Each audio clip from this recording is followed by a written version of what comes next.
오늘 법문은 석가모니 초성정가, 석가모니 초성정가 이런 제목으로 말씀드리겠습니다. 석가모니는 석가세존, 우리가 맨날 부르는 이름이죠. 부처님께서 처음으로 정각을 이루셨다. 이게 초성정각이에요. 화엄경에서는 시성정각이라고 그랬어요. 처음 시자. 그런데 아함경 같은 것에서는 대부분 처음 초자를 썼어요. 비로소 시자를 안 쓰고 초성정각 이랬거든요. 그러면 처음으로 정각을 이루었다 이런 말인데, 이 정각을 이루었다라는 것이 뭔가, 이게 아주 핵심입니다. 이 정각, 바를 정 깨달을 각, 정각을 이루었다. 그래서 부처님이 뭘 깨달았을까? 깨닫는다는 의미는 또 뭘까? 이게 깨닫는다는 의미는 자각이에요. 스스로 자자 깨달을 각자, 자각, 스스로 깨달았다. 알았다라는 거하고도 좀 틀리죠. 스스로 아주 깊이 알았다.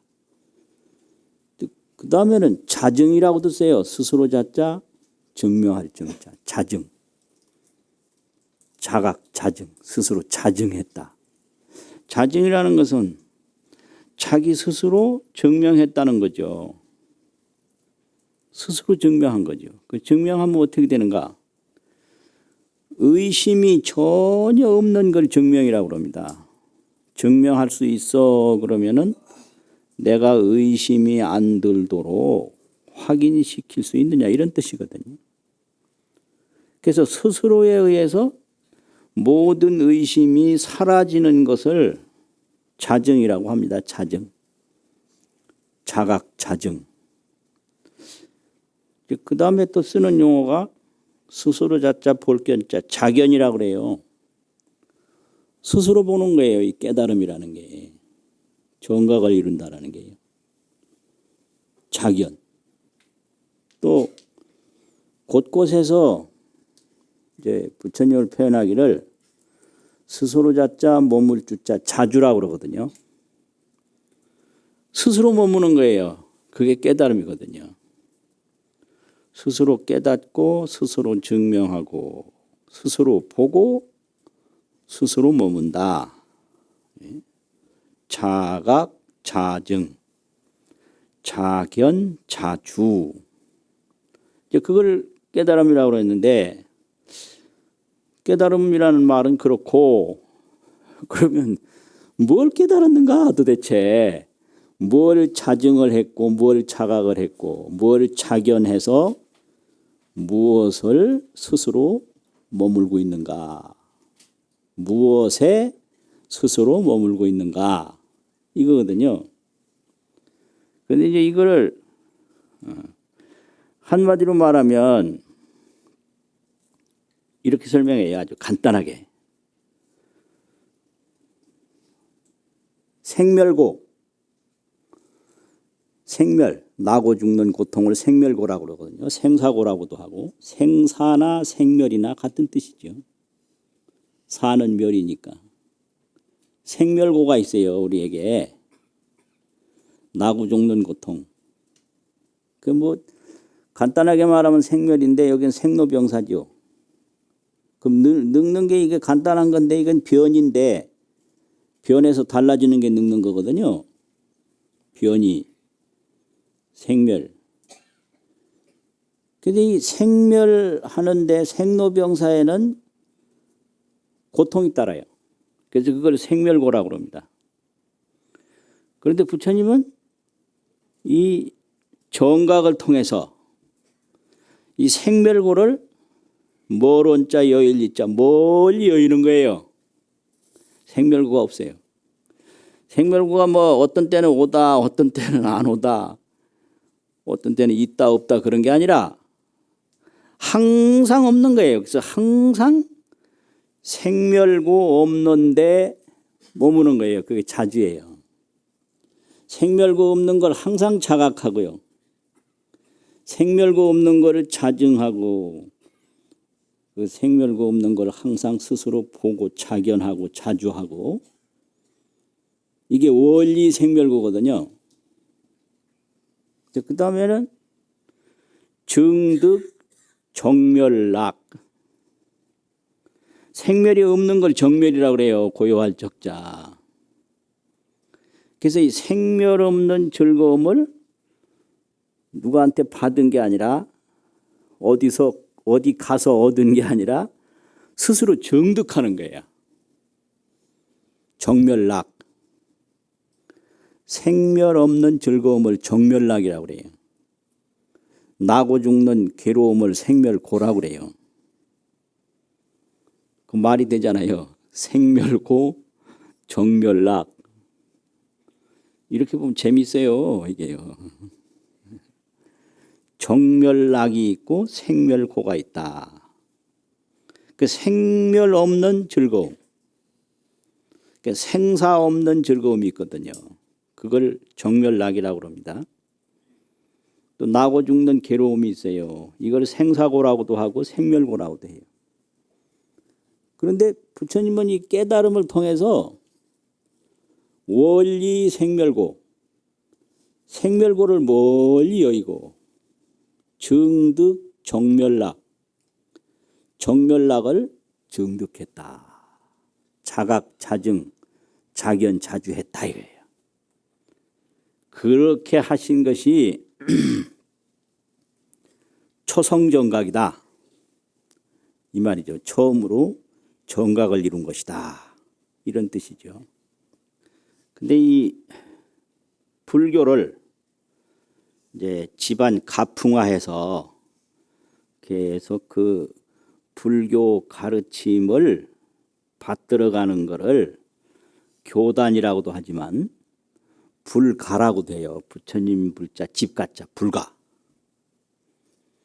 그거는 불교가 굉장히 이게 핵심화된 거죠. 불교가 그냥 있는데 이거를 자기 집안의 가풍으로 실천할 때 그게 불가거든요. 불교만 있고 불가가 없으면 그게 좀 그래요. 불가가 있어야 돼요. 이제 구체적인 불가가 사찰 아닙니까? 사찰. 그래서 이 사찰에서는 항상 이 부처님의 생멸고를 여의고 정멸락을 정득하는 이런 가르침을 생활화하는 거예요.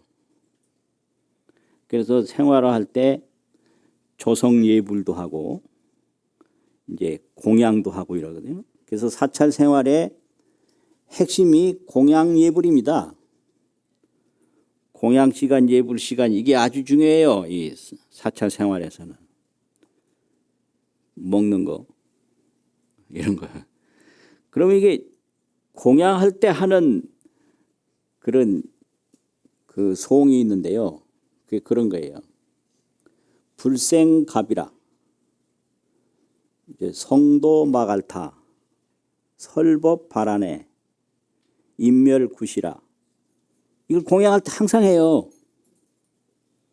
부처님은 항상 생각하는 게 먹을 때, 잘 때, 올 때, 갈 때. 이걸 도업이라고 그러거든요. 도업. 부처님이 깨달은 도를 이루는 행위다 이거예요. 예불을 왜 하느냐? 그게 도업인 거예요. 경을 왜 보느냐? 그게 도업이죠. 그래서 불가는 도업이요. 그럼 사회는 뭐예요? 생업이죠. 그래서 이제 불자가 도 안 닦으면 실업자예요. 도업을 안 하는 거니까. 그러니까 일반 사회인이 생산 활동을 안 하면 실업자라고 그러잖아요. 생업이니까. 그 업이라는 건 그 가풍이 다른 거예요. 그 집안에서 무엇을 중시하느냐. 그 옛날에는 풍이라고 그랬는데 바람 풍자. 요즘에는 그걸 문화라고 그럽니다. 문화. 문화라는 것은 그 가풍이라는 소리요. 그 집안에서는 무엇을 숭상하고 어떻게 행동하느냐 이거죠. 근데 밥 먹을 때 바로 이렇게 밥그릇 피기 전에 에워요 불생갑이라 부처님이 카필라국에서 태어났고 성도 마갈타 마갈타국에서 마가다 도를 이뤘고 설법 바란의 녹야원에서 설법을 했고 인멸 구시나가라 구시라성에서 인멸 열반에 드셨다. 그런데 태어나신 거하고 열반하신 거는 이제 최초요 마지막이지만 중간에 성도 설법 이게 아주 부처님의 근본입니다. 이게 부처님이 하신 일은 성도와 설법이 있었다 이거죠. 성도 이게 이제 초성정각이거든요. 도라는 게 그게 정각도예요. 다른 도가 아니라. 정각도를 이뤘다 그러면은 그게 성도죠. 근데 거기다 왜 초자를 붙였냐면 부처님 전에는 아무도 이룬 사람이 없어요.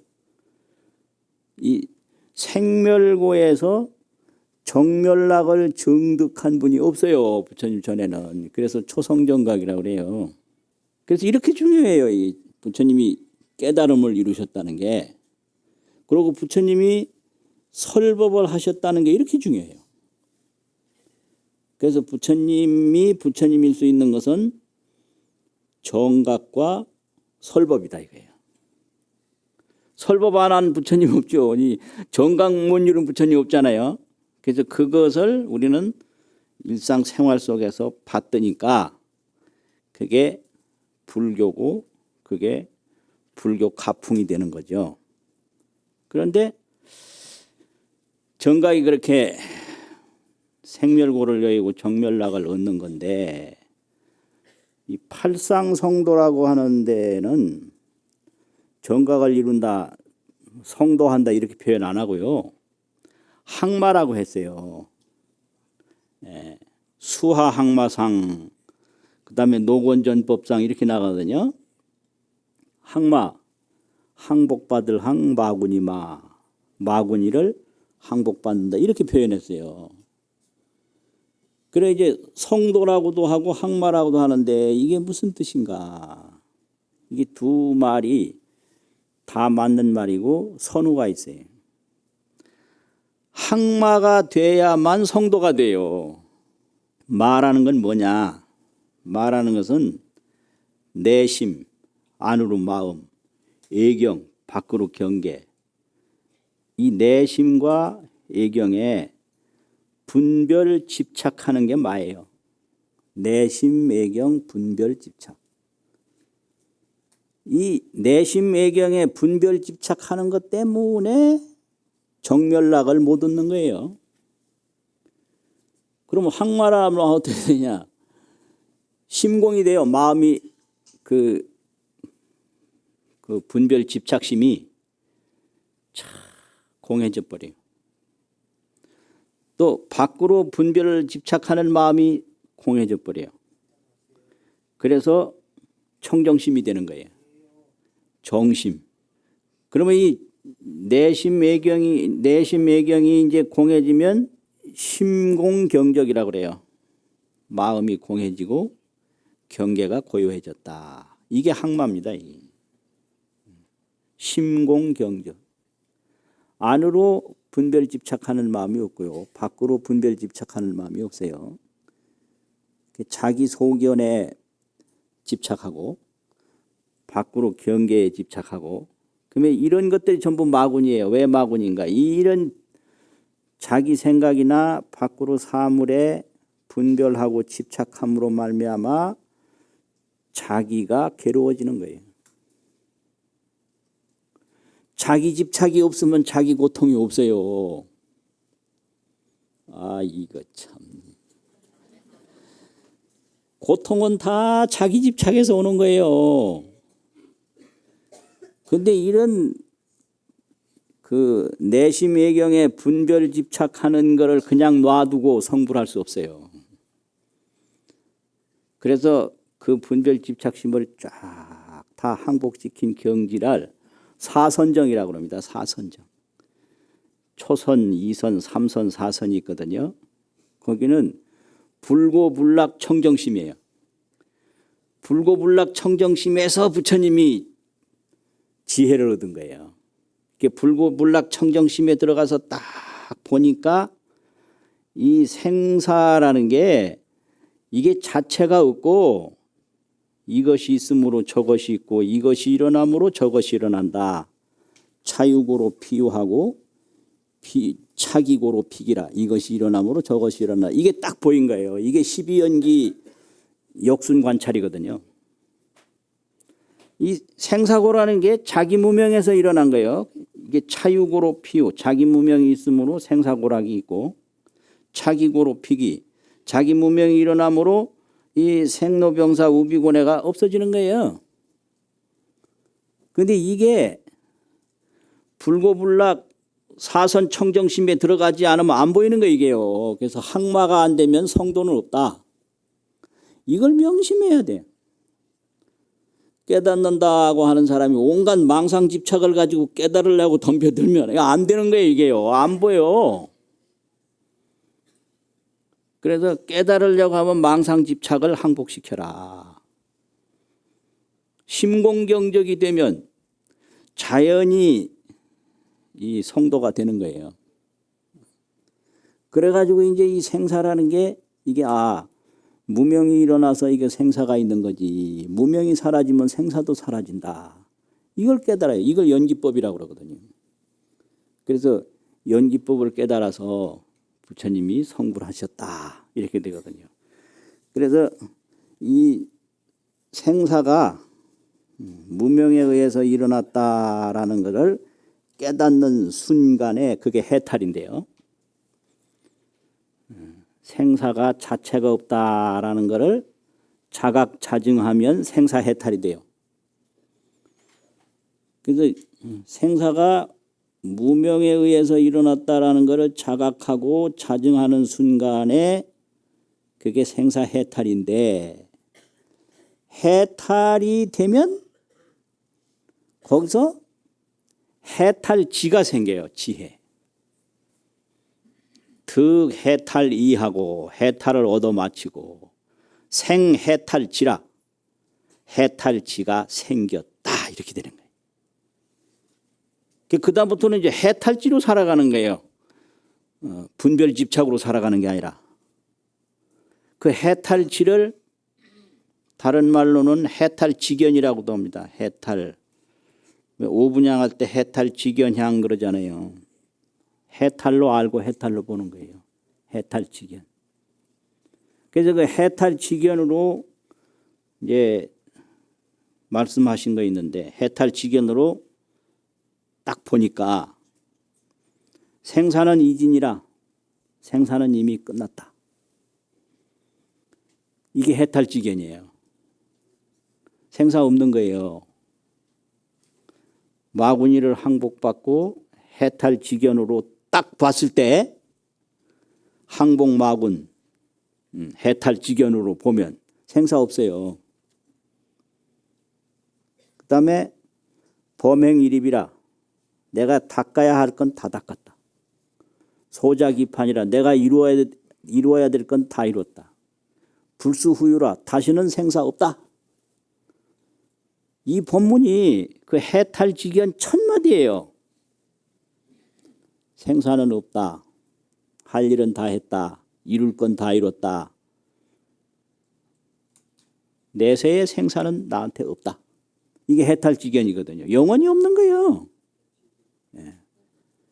이게 이제 그 깨달은 말씀이고, 요즘으로 말하면 오도성과 같은 건데, 이게 해탈지견으로 부처님에게 자각된 것이고 자증된 것이고 스스로 보여진 것이고 스스로 머무는 것이에요. 그래서 뭐 그 다음에는 만날 이런 본문이에요. 그냥 그래서 항상 부처님이 말씀한 연기법. 법이라는 것은 우주의 실상이고 이 세상의 운영 원리거든요. 이 세상의 실상이고 세상의 운용인데 움직여지는 건데 그걸 법이라고 그래요. 존재요 운용이다. 이게 구조도 되고 이 법은 이게 운용도 돼요. 움직임도 돼요. 그걸 법이라고 그러는데 어떤 법문을 했느냐면 약견연기, 만약에 연기를 본다면 변견법, 바로 법을 보는 것이고 약견법이면 만약 법을 본다면 변견연기다. 바로 연기를 보는 것이다. 그래서 이 세상에 존재는 연기법밖에 없다는 거예요. 법을 보면 바로 연기고 연기를 보면 바로 법이다. 법이라는 것은 이 세상의 존재와 운용이고 또 연기라는 것은 이 세상의 존재와 운용이다. 그 연기법 자체가 그게 생멸이 정멸인 거예요. 근데 그걸 해탈을 통해서 해탈 지견을 얻었기 때문에 거기서 항상 생멸이 정멸인 연기법이다. 이걸 늘 보고 거기에 머무는 거죠. 연기법이라는 것은 누가 만든 게 아니다. 연기법자는 부처님이 만든 것도 아니고 누가 만든 것도 아니고 법계 상주라고 그랬어요. 이 법계의 상주 하나니라. 법계에 온 우주 법계에 항상 머무는 게 연기법이다 이거예요. 연기법은 법계 상주다. 피열애가 자각 차법하야 성등정각 하나니라. 열애가 이 연기법을 깨달아서 등정각 평등해요. 뭐 이 사람은 연기법이고 이 사람은 연기법이 아니고 그게 아니에요. 아주 평등한 나무는 연기법이 아니고 뭐 바다는 연기법이 그게 아니에요. 나무도 연기법이고 바다도 연기법이고 모두가 평등한 이런 연기법을 깨달았어요. 그게 등정각이에요. 법계에 상주하는데 열애가 열애일 수 있는 것은 연기법을 깨달아서 정각을 이루었다. 이렇게 법문하고 계세요. 그래서 연기법이기 때문에 이것이 일어남으로 저것이 일어나니까 저것에 핵심이 없어요. 그러니까 이것이 사라지면 저것 사라져요. 그래서 분별 집착이 사라지면 생사는 없는 거예요. 분별 집착이 일어나면 생사가 있어요. 내심 애경 분별 집착. 이렇게 이걸 항복마군이라고 하는데 이런 분별 집착하는 게 마군이 군대라고 그러는데 이게 군대는 많은 거잖아요. 이 분별 집착심이 많거든. 이거를 그냥 쏴 항복시키면 항복기심. 그러면 자연히 정각을 이루게 돼요. 그럼 정각을 이루게 되면 해탈지견이 나와서 이렇게 항상 보는 거예요. 또 항상 거기 자제하는 거죠. 그러면 연기법이라는 것은 이제 계속 설명해 오면서 어떻게 얘기를 했나. 이 법계가 연기법계다. 이 법의 세계가. 법이라는 게 이제 물, 사물, 천지, 음양, 일월, 성신, 우주, 만법 이게 전부 법이거든요. 생로병사도 법이고 천지, 음양도 법이고 우주, 만물도 법이고 그런 온갖 세계를 법계라고 그래요. 법계. 그 법계인데 이게 전부 이것에 의해서 저것이 생긴다 이거죠. 이걸 연이라고 그러거든요. 연이라는 거는 이어붙인다 이 소리예요. 꿰맬 연자거든요. 그게. 그 실이 들어갔잖아요. 인연이라는 게 실. 실로 이게 두 개를 꿰매는 거예요. 이게. 그래가 줄로 볏집단 같은 걸 한때 묶으면 그게 볏집단이 돼요. 혼자 놔두면 집단이 안 되거든요. 이런 거예요. 그래서 이걸 꿰매는 거예요. 그래서 이것과 저것이 이렇게 어울려서 다 된 거지 하나로 영원불변한 건 없어요. 하나로 영원불변한 것은 이걸 연기법이라고 그래요. 그래서 이제 연기법이라는 것은 그 속에 들어가 보면 진공진체라는 거야. 진공, 참으로 공했다. 그 참으로 공한 것이 그게 바로 참몸이다. 이게 진체. 참 진짜 몸체자. 진공진체. 그런데 이 연기법이라는 것은 묘유현용이다. 묘하게 다 있어요. 그래서 작용을 나타내요. 진공진체 묘유현용. 조금 어려운 말인데 이거. 여기 연기법이에요. 연기법자는 진공진체 묘유현용. 근데 하나 비유 하나 들어볼게요. 여기 뭐 있나요, 여기? 여기 뭐 있지? D도 뭐가 있고, 이 비유입니다, 이거. 뭐 있어요? 없죠? 네. 없는데, 이렇게 하면 이거 무슨 표시예요? 제일 넘버원. 제일이다 표시죠. 그 다음에, 이렇게 하면 뭔 표시예요? 오케이. 오케이. 제일. 이러면 다 기분 좋아하더라고요. 오케이. 근데 이러면 뭐예요 이게? 예? 더우면 이러잖아요. 이건 부채예요. 부채. 그러니까 이거 아무것도 없는데 여기에. 그런데 이러면 이거 제일이라는 표시가 딱 되고 이렇게 하면 좋다는 표시가 되고 이러면 부채가 된단 말이에요. 이게 연기법이에요. 여기에 부채가 있는 게 아니에요. 여기에 좋다는 게 있는 게 아니에요. 여기에 뭐 제일이라는 게 있는 게 아니에요. 이게 진공, 이게 묘유라는 거죠. 이 진공인데, 진공진체인데, 이렇게 하면 좋다는 거고, 이렇게 하면 제일이라는 거고, 이런 부채되는 거예요. 그런 거예요, 이게요.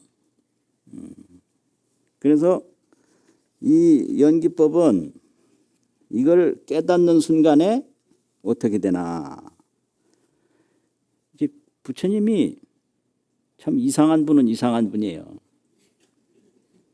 이제 보통 사람은 뭘 얻으려고 살아가거든요. 명예를 얻고 재산을 얻고 권력을 얻고 사랑을 얻고 이게 재권명예인데 이걸 얻으려고 살아가요. 이게 보통 사람의 인생관입니다. 부자 되려고. 부자 되세요 그럼 다 좋아요. 뭐 유명해지세요 좋아요. 요즘은 행복하세요 좋아하거든요. 행복, 사랑과 만족이죠. 고독하고 빈곤하고 이러면 행복될 수 없잖아요. 이게 전부 얻는 거예요. 그런데 부처님이 여기에 관심이 없었어요. 그럼 왜 관심이 없었나? 인생무상. 인생무상에 꽂혀서 사는 분이에요, 부처님은. 요즘 말로 꽂힌 거예요. 왜냐? 무상이라는 거는 이게 노병사인데 이게 병이 언제 올지 모르고 죽음이 언제 올지 모르고 요즘도 마찬가지예요. 불의의 사고 이거 예측 못 하거든요. 이 사고 무상도 있지만 변이 무상. 같은 인생이라도 자꾸 변이하니까 세대라는 게 이런 거거든요. 10대에서 20대로 변이해요. 변화해서 달라져요. 20대, 30대로 변이하고 이렇게 나타나서. 이게 같은 인생이라도 나이에 따라서 같은 게 아니에요. 이게 나이 오래되면 아무짝에도 쓸데가 없더라고. 이게 참 문제예요, 이거. 이 몸이 노쇠로 변이 되면 쓸 데가 없어. 쓸 데가. 이거 어디다 쓰겠나.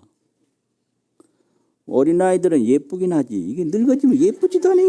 이거 만약 기능은 아인데 이건 예쁘지도 않단 말이에요.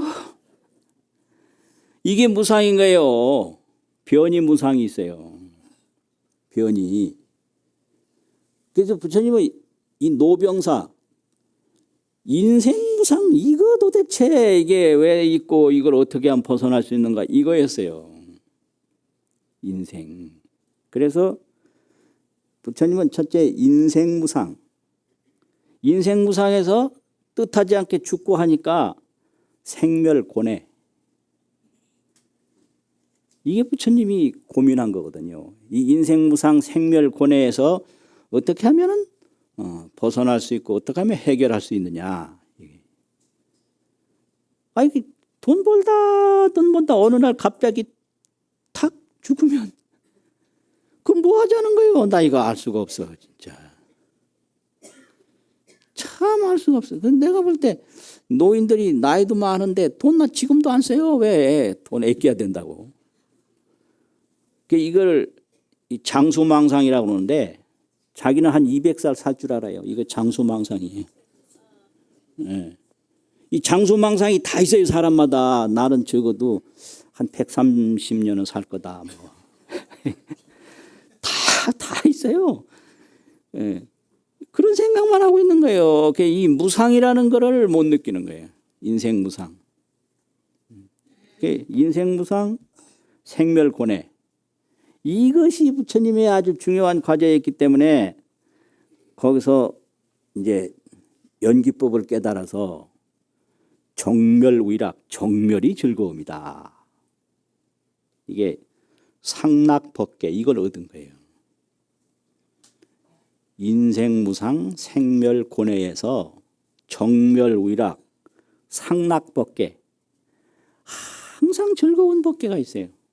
이 즐거운 법계는 자각법계요, 자증법계요. 세 번째 아까 뭐라 그랬죠? 자견법계, 자주법계. 인생무상 생멸고뇌에서 정멸의락, 이게 뭐예요? 상락법계, 상락법계. 이걸 얻은 거예요.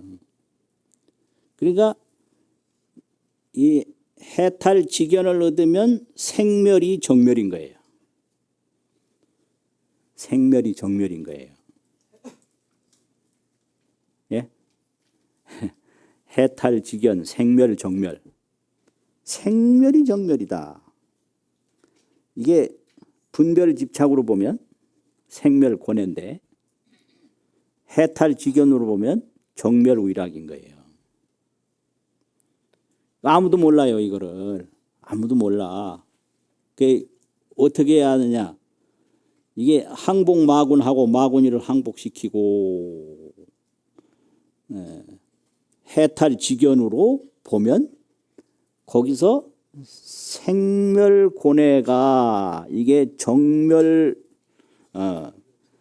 범락이라고 하는 것을 정멸의락, 정멸이 낙이 된다고 하는 것을 자각하는 수밖에 없어요. 자증하는 수밖에 없어요. 또 스스로 보고 스스로 머무는 수밖에 없는 거예요. 그러니까 이제 그걸 스스로 그렇게 될 수 있도록 이 문화를 만들어가는 게 이게 불가의 일상생활이거든요. 불가에서 추구하는 일상생활은 바로 이거예요. 생멸 속에서 정멸락을 깨닫게 하는 거. 그게 이제 성불이라고 그러거든요. 성불합시다라는 게 그거거든요. 불도무상 서원성, 중생들을 다 이렇게 생멸고뇌에서 정멸락으로 인도합시다. 이런 거죠. 그러면 인생무상, 생멸고뇌. 조금 전에 뭐라고 그랬어요? 정멸의락, 상락법계. 이 상락법계를 얻는 거예요. 상락법계. 이게 부처님과 같이 정각을 이루면 상락법계 속에 우리가 살 수 있는 거예요. 항상 즐거운 법계인 거예요, 그게. 그걸 다른 말로 하면 극락이라고 그러거든요. 극락세계, 상락법계, 극락세계 이래요. 오늘 본문을 마지막으로 한 말씀만 더 드리면 이런 거예요. 생멸이 정멸인데 이게 아주 중요한 거거든요. 생멸이 정멸인데 도대체 이 정멸은 뭐냐? 정멸은 하물고 생멸이 정멸이니 정멸은 하물 어찌하자 물건 물자 하물이라고 그러면 무엇인가 이런 뜻이거든요. 정멸은 하물고 근데 거기다가 뭔 말을 붙이느냐면 그런 말을 붙여요. 이거 제가 붙이는 거예요. 그냥 들으세요. 동산 서산에 일출일몰이라. 동쪽산 서쪽산에 해 뜨고 해 진다. 마치겠습니다. 오늘 본문은 제목이 조금 어려운데요. 불전개시 정분교분 어렵거든요. 불전개시 정분교분. 불전이라고 하면 이제 불교에서 경전이 있어요. 경에서 경으로 쭉 말씀하는 게 경전이거든요. 또 경을 해석한 그런 것이 논인데 논전이 있어요. 또 계율을 설명한 율전이 있어요. 동아시아 조사선을 이야기한 기록이 있는데 그걸 선전이라고 합니다. 그래서 경만 모아놓으면 경전, 계율 부분만 모아놓으면 율전, 전이라는 건 책전자잖아요. 기록. 논서 부분만 모아놓으면 논전이에요. 선문 부분만 모아놓으면 선전이거든요. 이걸 총 합친 걸 불전이라고 그래요. 불전에는 경전, 율전, 논전, 선전이 다 들어가는 거예요. 그러면 이 불전에서는 뭐 하자는 거냐? 10개자, 보일시자, 개신데요. 이 개가 뭐냐? 개방편문이라 법화경 법사품에서 말씀하는 내용이거든요. 첫 번째는 방편문을 열어요. 방편이라는 것은 모르는 사람이 알 수 있도록 길을 내는 거죠. 방편은 접근이니까 접근. 방편문을 열어가지고 시자는 시진실상이라 진실상을 보이는 거예요. 시진실상. 그래서 이제 불교는 어떤 형식으로 설명을 하던 건 방편문인데 그 설명에 의미가 있는 게 아니에요. 그 설명을 통해서 깨달음의 길로 가는 거, 그걸 법문이라고 그러거든요. 법으로 가는 문이에요. 실상법, 진리법, 자성법. 그쪽은 그게 법인데 그리 가는 문을 여는 게 그게 방편문을 여는 거거든요. 그러면 그 문으로 이제 들어가면 그게 입문이잖아요. 입문 문으로 들어간다고. 입문하면 거기서 실상과 만나게 되는 거죠. 그러니까 모든 불전은 방편문을 열어서 진실상을 보이는 거다. 이게 계시예요. 계시. 불전 계시. 여기 불전에는 열어서 보이니까 자기가 뭐 보일 만한 게 있어야 보일 거 아니에요. 진실상이 없는 방편문은 없거든요. 뭔가 내 말 들어보라고 그러면 할 말이 있으니까 들어보라고 할 거 아니에요. 할 말 없는데 들어보라고 그러면 혼나죠. 요즘 말로 뻥 친다고 혼날 거 아니에요. 그 진실상이란 말이죠. 그걸 정지 부분이라고 그래서 증명할 정지혜지. 자기가 증명한 지혜. 자기가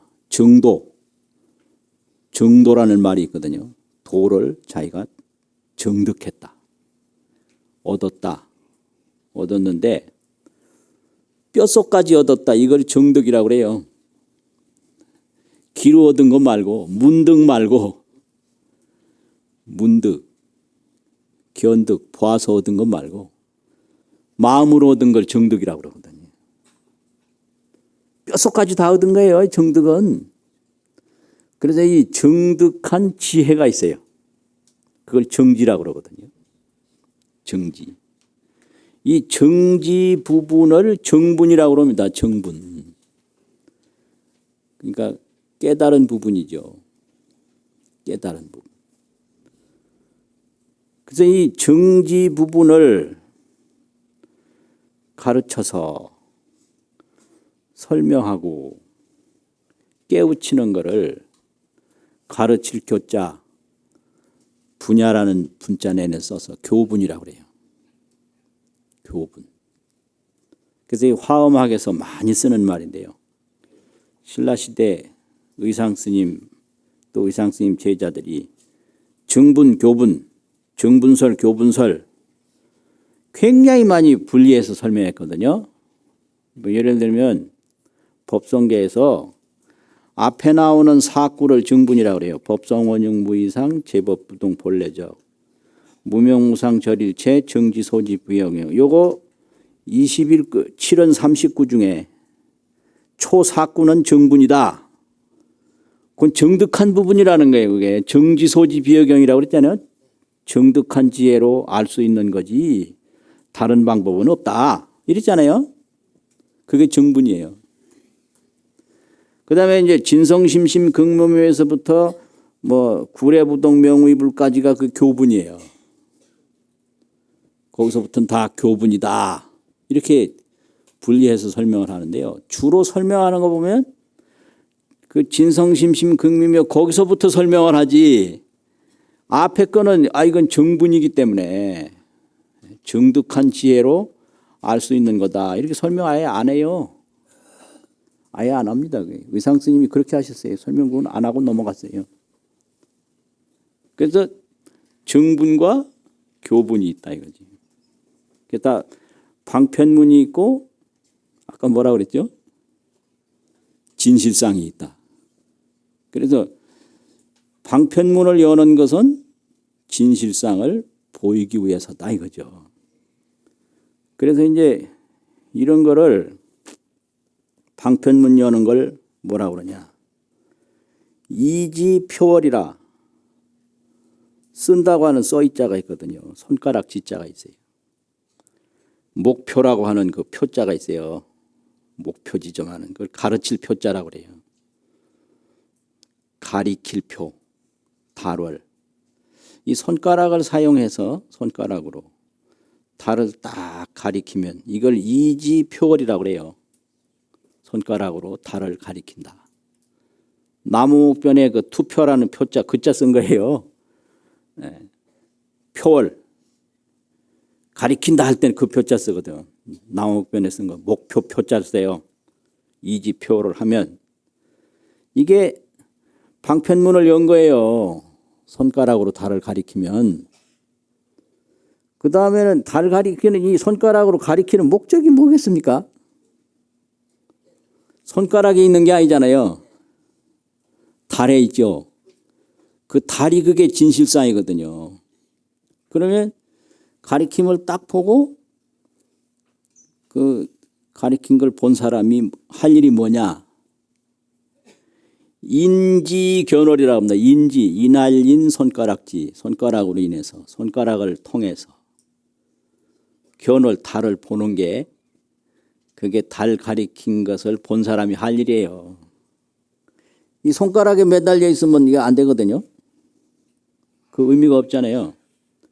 이지 표월하면 손가락으로 달을 가리키면 인지견월이라 손가락을 인해서 손가락으로 말미암아서 견월 달을 보는 것이 그게 중요하다. 그러면 이 손가락은 방편문이에요. 이게요. 달 보게 하는 거는 진실상을 보이는 거예요. 근데 만약 그렇지 못하고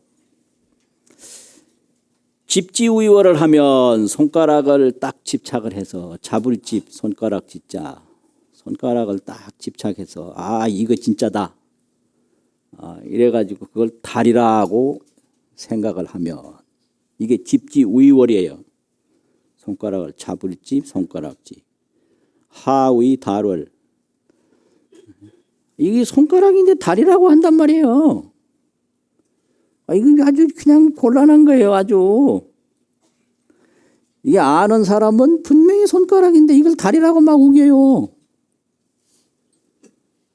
이게 불교예요.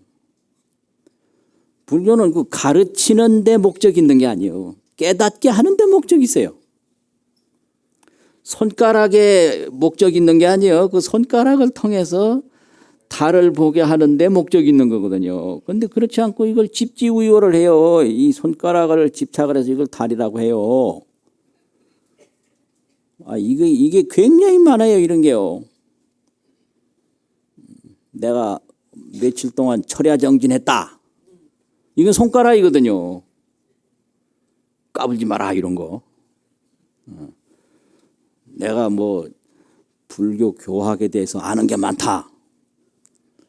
뭐 내가 뭐 얼마를 닦았다 뭐 이게 전부 이걸 집지우유라는 거예요. 이거 손가락을 달이라고 하는 거예요. 그걸 가르쳐 주려고 부처님이 설법 시작한 게 아니거든요. 깨달음을 얻게 하기 위해서 설법을 시작한 겁니다. 이해가 되세요?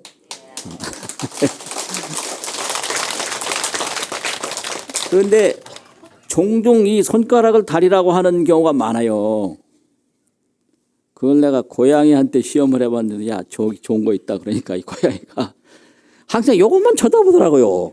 걔들이 이걸 가리키는 저 목표점을 걔들은 보는 걸 생각 못하는가 봐요. 그거 참 희한하더라고. 아주 신기하더라고. 야 저기 있어 저기. 그래도 그거는 모르고 이것만 맨날 눈을 요리 돌리고 저리 돌리고 눈을 아주 신기해요. 아주 신기해요. 그럼 아주 어린 나이들한테도 야 저기 달 떴다 봐라 이러면 이 손가락 이 방향을 딱 그걸 보고 달을 본다는 거는 조금 나이가 들어야 될 것 같아요. 그러니까 이렇게 하면 손가락만 쳐다보겠죠. 방편을 진실로 안다 이거예요. 방편에 집착해서 거기 머물러 버려요. 그러면은 그 부처님이 설법하신 참 의도가 이게 아닌 거예요. 중간밖에 못 가는 거예요. 그러면 어떻게 되냐? 그렇게 되면 어떻게 되냐? 쌍망지월이라 쌍망 둘 다 잃어버려요. 뭘 잃어버리느냐? 손가락도 달도. 쌍이라는 쌍쌍 있잖아요. 쌍쌍. 쌍은 둘이라는 얘기거든요. 쌍망 이절망자 망할 망자 있잖아요. 지월을 다 잊어버려. 이거 손가락인데 달이라고 했으니 벌써 이 손가락도 제대로 모르는 거잖아요. 또 손가락을 달이라고 하니 달도 모르고. 예? 그러니까 이게 방편에 집착을 하면 방편도 모르고 그 방편을 통해서 깨우치려고 하는 법도 모른다. 이거거든요. 그래서 불교는 이지표를 하면 손가락으로 달을 가리키면 손가락을 통해서 인지, 견호를 해야 돼요. 달을 봐야 돼요. 그런데 집지의월하면 손가락에 집착해서 달이라고 하면 쌍망지월이에요. 손가락도 달도 둘을 다 잊어버려요. 잃어버리는 거예요. 그래서 여기에는 손가락을 가리키는 사람은 달을 모르는 사람은 손가락을 가리킬 수가 없어요. 그 달을 안 부분이 그게 정분이거든요. 저기 있네 하고 가리키는 부분이 이게 교분이거든요. 정분, 교분. 그래서 항상 부처님이 뭘 깨달았을까? 부처님이 깨달은 게 뭐지? 이게 이제 아주 궁금하거든요. 호기심을 많이 여기고 일반 사람들이 그 불교는 깨닫는다고 그러는데 깨닫는 게 뭐냐 이렇게 자꾸 관심을 갖는 경우가 많아요. 그런데 그 깨달음이라고 하는 것은 다른 데서 찾으면 안 됩니다. 부처님의 가르침에서 찾으면 돼요. 왜 그러냐? 깨달음이 없으면 가르침이 나올 수가 없어요. 달을 모르는 사람은 손가락을 내밀 수가 없어요. 뭐 달이 저기 보이야 내놓지. 아무것도 본 게 없는데 어디를 가리켜요? 뭐 가리킬 수가 없잖아요. 그러니까 부처님이 깨달은 것은 부처님께서 말씀하신 모든 경전이 깨달음을 얘기하는 거예요. 경전 밖에서 부처님이 깨달은 세계를 찾는 게 아니에요. 그러니까 손가락 밖에서 달을 찾는 게 아니라 손가락을 통해서 달을 보면 되는 거예요. 그게 정분교분입니다. 정분교분. 그리고 경전뿐만 아니라 모든 설법이 다 정분교분이 없는 데가 없어요. 그래서 정분을 문수라고 그래요. 문수. 그래서 문수는 열의 조사, 열의 스승인 거예요. 왜 그러냐? 부처님이 정득한 지혜가 그게 문수거든요. 지혜. 지혜가 문수예요. 지혜 없으면 부처님 아니거든요. 그러니까 부처님이 아주 스승이니라 할아버지죠 스승사. 열의 지혜가 문수다. 그러면 이제 지혜는 문수고, 그럼 부처님이 이제 이게 가르치는 부분, 이 교분으로 나올 때는 뭘로 나오느냐? 법문 많이 들으셨죠, 이게? 부처님이 가르치는 부분은 뭐죠? 깨달은 부분은 문수고, 가르치는 부분을 보현이라고 합니다. 보현. 그래서 열애의 장자는 보현이다. 열애의 스승은 문수다 이래요. 장자. 그럼 장자는 제일 맏아들인데 맏아들이 행세를 하는 거는 그 부모의 가업을 이어받아서 행세하는 거예요. 아무리 맏아들이라도 부모와 동떨어진 고아장자는 아무 의미가 없어요. 부모 배경 없는 장자는 그 장자가 아니에요. 그러니까 아들이 그 장자라고 해서 큰 소리 치는 거는 부모의 그 배경을 가지고 부모의 토대를 가지고 하는 거거든요. 그러니까 열애의 장자로, 장자는 뭐예요? 부모를 대신해서 다 하는 게 장자거든요. 그거는 보현이고, 열애가 열애일 수 있는 그 정득한 부분은 문수다. 이게. 그래서 딱 이게 대승불교예요. 문수는 열애의 조사요. 보현은 뭐라 그랬죠? 열애의 장자다. 그러니까 조사는 이게 정분이에요. 정득한 부분이에요. 이게 장자는 이게 교분이에요. 가르치는 부분이에요. 그러니까 이게 뭐 부처님만 그런 게 아니라 세상사가 다 마찬가지예요. 내가 무슨 행동을 하고 말을 하려면 내가 먼저 뭔가 생각이 있어야 돼요. 생각. 그럼 저 사람 생각이 뭘까? 그 말하는 게 그 사람 생각이에요. 탐내 답답하대. 난 저 사람 마음이 뭔지 모르겠다고. 그 왜 몰라요? 말을 해야 알지. 말 안 하고 가만히 있는 게 그 사람 생각이에요.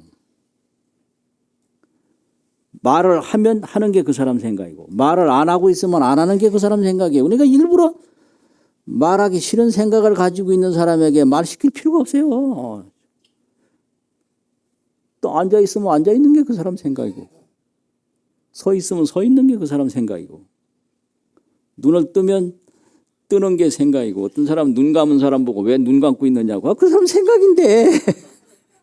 그걸 어떻게 해요? 그러니까 자기 생각을 가지고 말을 하고 행동을 하듯이 그 깨달은 부분으로 중생을 깨우치는 게 불교입니다. 그래서 교분 속에는 반드시 정분이 있다 이거죠. 그런데 이런 것이 이제 뭐 일상화돼 가지고 그래요. 이렇게 가르쳐요. 그러면 이 정분 교분이 도대체 뭐냐? 한 생각인 거예요. 한 생각. 정득한 부분이나 가르치는 부분이 둘이 아니에요. 하나인 거예요. 그래서 항상 큰 스님들이 법문하시기를 생사 일대사가 생사. 이 인생에 있어서는 태어나서 죽는 거 이거 큰일이거든요. 요거는 유일한 일이요 최대의 사건이라고 그래서 일대사라고 그래요. 유일 최대. 죽는 것보다 더 큰 일 없어요. 그래서 생사 일대사거든요. 일대사가. 이게 이제 깨닫고 보면 뭐냐. 자기야 몽중사라. 어제 저녁의 꿈속의 일과 일이다. 생사 일대사가 자기야 몽중사예요. 어제 저녁의 꿈속의 일이요. 이게 어제 저녁 꿈이라는 게 도대체 뭔가? 어제 저녁에 잠들어서 꿈꿀 때는 아주 심각하게 많은 일을 했는데 아침에 일어나 보니 어떻게 됐죠? 아무것도 없는 거예요. 생사라는 게 이런 거예요. 이게 이제 정분 소식이거든요. 설명하는 내용을 절에서는 소식이라고 그래요. 그럼 멋지잖아요. 정분 소식이다.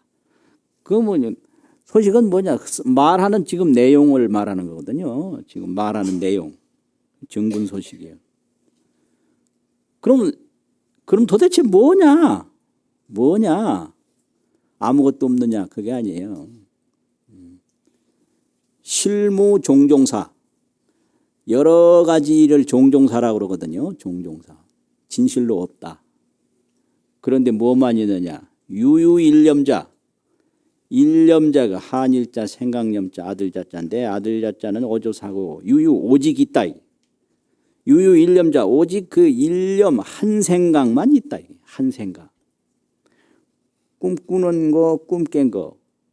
꿈을 꿀 때도 그 꿈꾸는 놈이 하나 있고 꿈을 깨서도 깬 놈이 하나 있어요. 그것만 있는 거예요. 오직 한 생각이 있을 뿐이다. 그 한 생각. 그 한 생각이 꿈도 꾸고 한 생각이 꿈도 깨거든요. 그거 있는 거예요. 그래서 미혹한 것도 한 생각이고 깨닫는 것도 한 생각이거든요. 근데 그 한 생각을 깨닫는 게 그게 방편이고 그게 수행이죠. 그래서 요 깨닫는 것이 불교지 가르치는 것은 방편이다. 그럼 방편을 떠나서 가르침 있느냐? 그게 아니에요. 방편을 통해서 깨닫는 게 훨씬 쉬워요. 그러니까 손가락이 달은 아닌데 손가락을 딱 보고 달을 금방 보면 이 손가락이 이게 굉장히 도움이 되잖아요. 도움이. 그 어떤 때 산에 가서 어디 가려면 어디로 가고 말도 안 하고 나 딱 이거 하는데 그러니까 그 물은 사람은 좀 기분 나쁜 것 같더라고. 그게 불교 법인데 뭐 어디 가려면 이리 갑니까 저리 가. 그냥 와버려. 그러면 그 또 가더라고. 그게 직지요, 직지. 바로 가리켜요, 바로.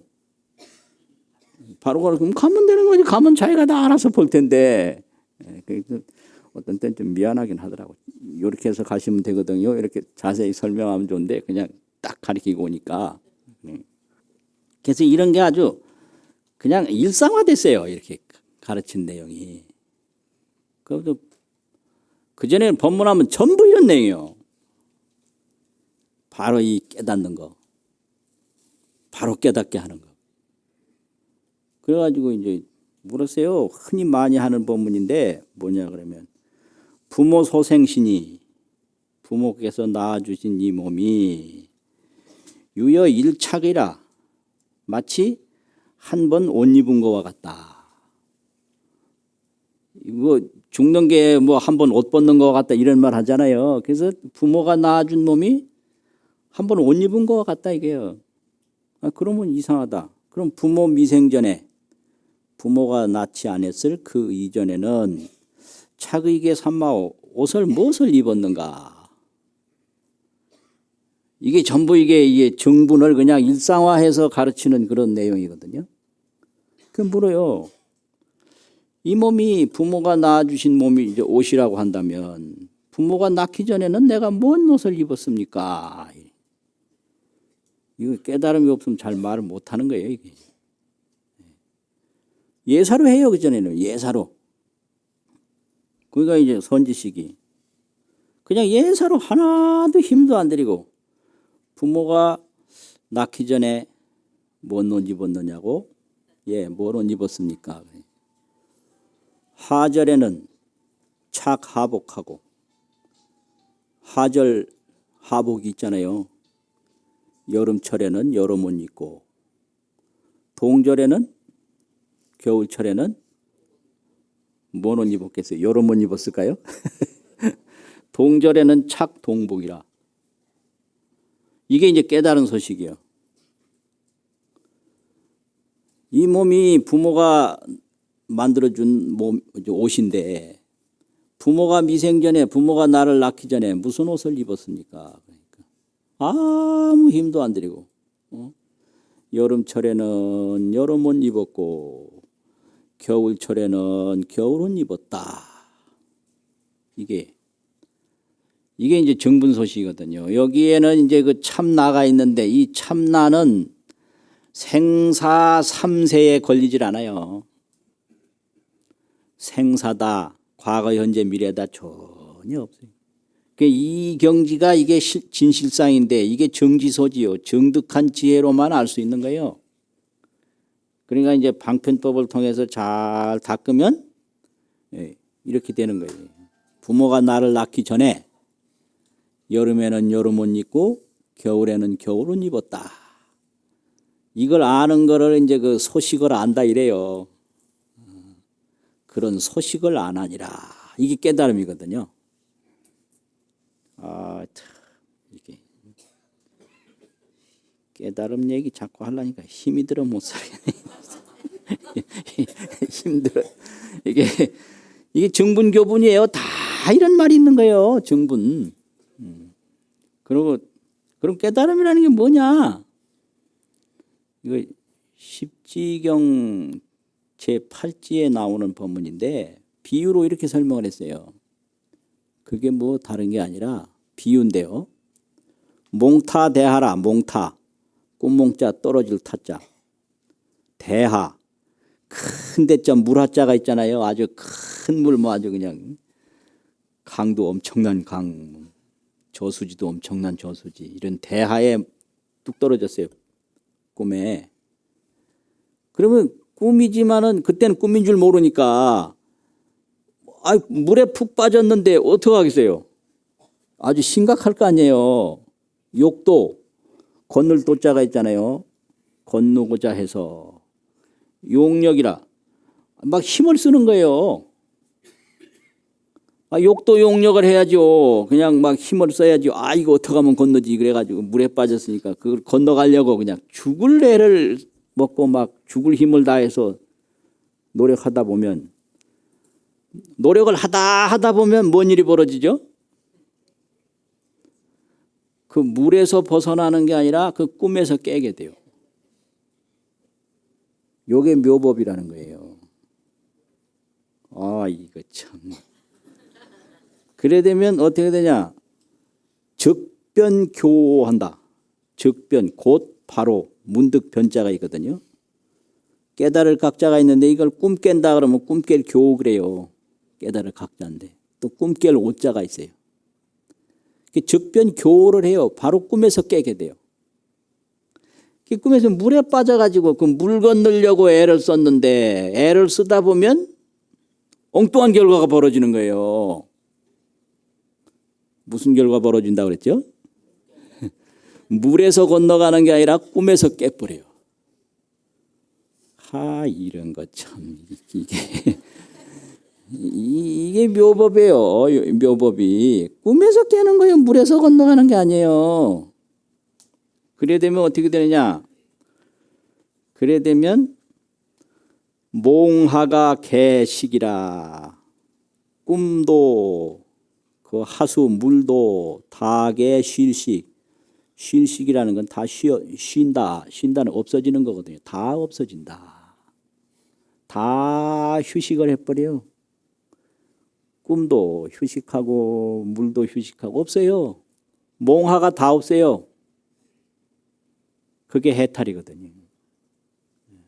그게 그래서 그 처음에 꿈속에서는 꿈인 줄 모르고 그 물 건너려고만 그냥 애를 썼는데 애를 쓰다 보면 물 건너가는 게 아니에요. 꿈에서 깨는 거예요. 꿈에서 깨다 보면 꿈도 물도 없어요. 그걸 깨달음이라고 그런다 이게. 그래서 이 한 생각이 꿈꿀 때는 몽식이라고 그래요. 꿈몽자, 알식자, 안다. 생각은 아는 거거든요. 아는 거 없으면 생각이 아니에요. 아는 거. 뭐 아는 게 전혀 없어. 아무 생각 없다고 그러잖아요. 아는 게 인식. 생각 없으면요, 사는 게 아니죠. 아무것도 모르니까. 그렇잖아요. 그래서 꿈에서도 아는 게 있어요. 꿈꿀 때. 어제 저녁에도 꿈꾸신 분 여기 계실 거 아니에요. 꿈꿀 때는 분명히 뭐 알았잖아요. 그걸 몽식이라고 그러거든요. 꿈속에서 아는 거. 그 다음에 꿈에서 딱 깨면 또 아는 게 또 있죠. 뭐 사람도 알고 나도 알고 너도 알고 그냥 모든 거 다 아는 거잖아요. 그 생각이잖아요. 이걸 의식이라고 그래요. 그래서 꿈꾸면 몽식, 꿈 깨면 의식. 이게 한 생각이거든요. 요거 일념자. 오직 이 의식만 있는 거예요. 평생 의식으로 살아요. 그러면 여기서 이제 깨달으면 어떻게 되냐? 요 보고 듣고 생각하고 움직이는 의식이 실령령자, 알식자, 영식으로 바뀌는 거예요. 영식, 신령스럽게 알아요. 신령스럽게 아는 이놈은 3세의 구애를 받잖아요. 과거, 현재, 시간이 없어요. 또 이 세상의 구애를 받지 않아요. 공간이 없어요. 그래서 시방 3세에 상주불멸한다. 상주자자. 이거 멋지네 참. 이 영식은 3세에 자제하고 시방에 자제해서 이걸 시방 3세에 항상 계시는 부처님 이러잖아요. 그러면 시방 3세에 항상 계시는 부처님은 부모가 낳아준 이런 온 육신이 아니에요. 그 깨달은 지혜 몸, 정각 지신, 바르게 깨달은 지혜 몸. 예. 이게 뭐예요? 부모 수신, 부모한테 받은 몸. 이건 부모 수신이에요. 부모한테 받은 몸이에요. 뭐라고 까불어 싸도 이 몸은 부모가 준 거예요. 까불지 말아야 돼. 이것 가지고. 그래 뭐 이 몸 가지고 얼굴 잘났다고 막 그냥 뽐내는 사람이 있는데 그 사람 웃긴다고요. 이게 부모 얼굴인데 그럼 이 얼굴로 무슨 이익을 보면 부모한테 뭘 갖다 보답을 하든가. 그 요새 뭐 책만 해도 다 인쇄료를 주는데 이 얼굴 이거 잘난 거는 왜 공짜로 왜 인쇄료 없이 그냥 막 사용료 없이 평생 그렇게 이익 보는 거예요 도대체. 이거 이상한 거 아니에요. 이게 지적 소유권이 있는데 이 얼굴에 물적 소유권이 이게 부모인데 이걸 평생 사용하면서 사용료 안 내고 막 까불기만 하고 그래요. 그러면 효도 좀 하라면 뭐시 뭐 핑계 대고 말이야. 이게 말이 안 되거든. 이게 뭐 전혀 그걸 받은 걸 모르는 거라. 예? 받은 걸 모르는 거. 그걸 노이로제라 그래요. 노이로제가 뭐냐? 받은 거 모르는 거다. 그러니까 아무것도 없는 데서 부모한테 이걸 받아놓았는데 이거 모르는 거예요. 그러고 왜 좀 더 잘 안 놔줬느냐고. 왜 나를 요렇게밖에 못 놨어. 아, 요따구 소리 하고. 이게 노이로제인 거예요, 이게요. 이거 받은 거 가지고 이게 대단한 건데 이걸 받았으면 여기서 깨달음을 얻는 게 더 중요하지. 이걸 가지고 뭐 자랑을 한다든지 이걸 가지고 사용료 없이 공짜로 자꾸 사용만 하다가 만다든지 그 별로거든. 그러니까 이게 이제 이거 가지고 사는 거는 의식으로 사는 거예요. 그래서 이걸 이제 의식에서 영식을 얻으면 그걸 그때부터는 지혜라고 그래요. 그래서 그 지혜 몸을 영체 신령스러운 몸, 지신 지혜 몸이래요. 영체 지신이다. 이게 이제 불교 근본 용어예요. 깨달으면 부모 수신이 아니라 영체 지신을 얻는다. 그 영체 지신은 시방 3세에 상주 불멸하는 거고 상주 자제하는 거예요. 시방 3세에 시방과 과거 미래 현재 3세에 상주 불멸 항상 머물러서 소멸하지 않고 없어지지 않고 상주 자제 불멸 자제한단 말이죠. 시방 3세에 불멸 자제. 그래서 깨달으라고 그러는 거예요. 뭐 괜히 할 일 없어서 괜히 하라는 게 아니거든요. 그게 나예요. 시방 3세 불멸 자제하는 게 나라고요.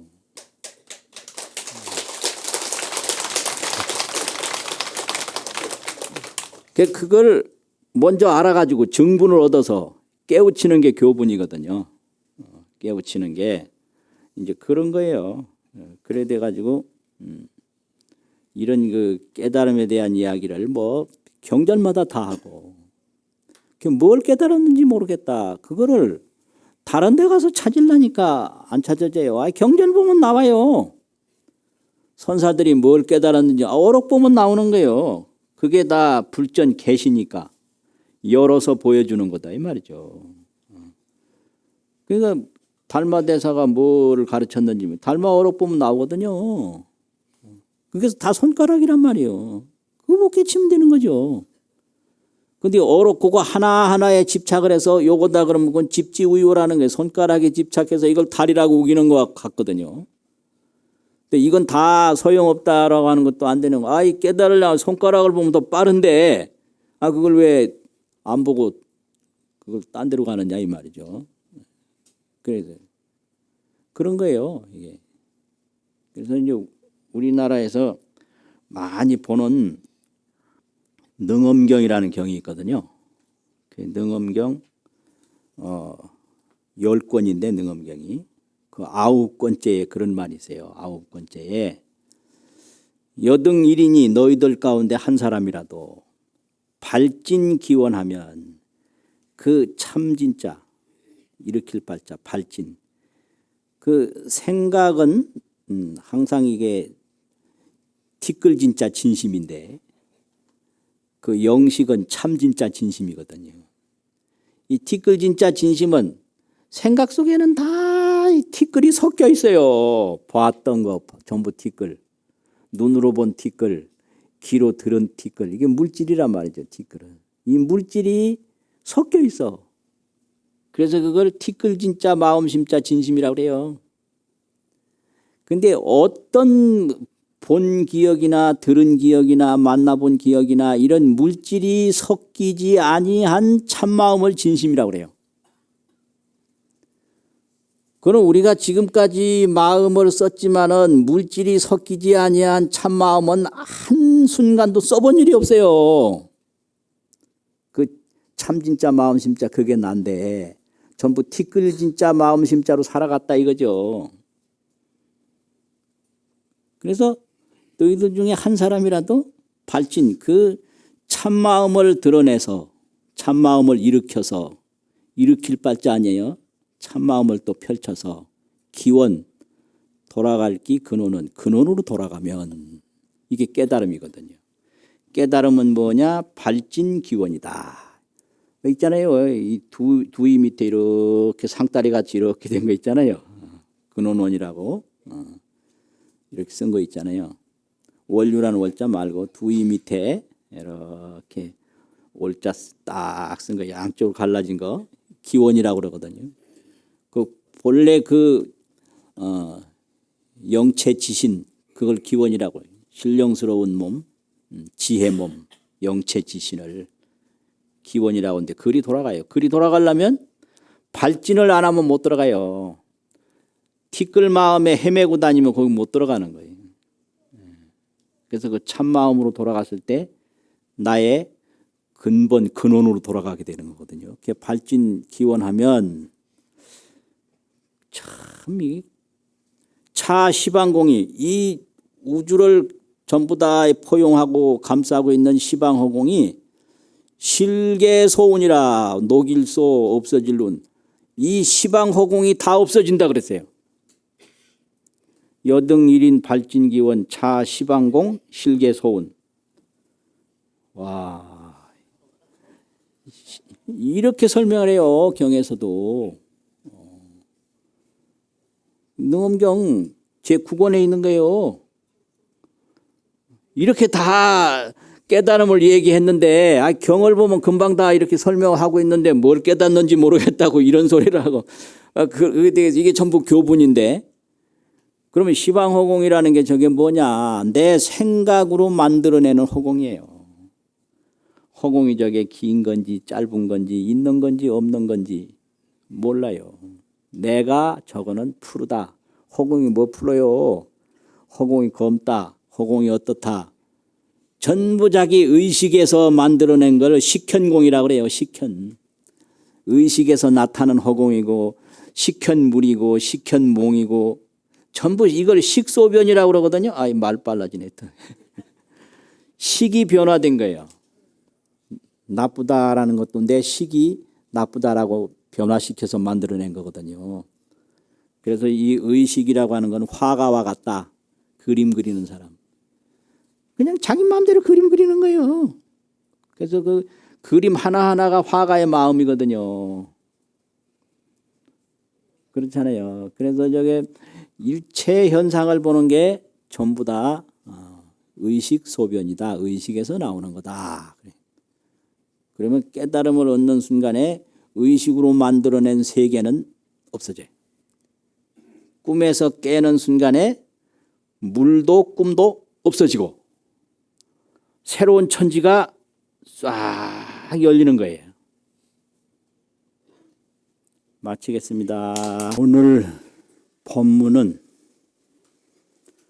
서가모니 초전법륜, 서가모니 초전법륜 이런 제목으로 말씀드리겠습니다. 부처님이 정각을 이루신 것을 초성정각이라고 그랬거든요. 초성정각. 처음으로 정각을 이뤘다.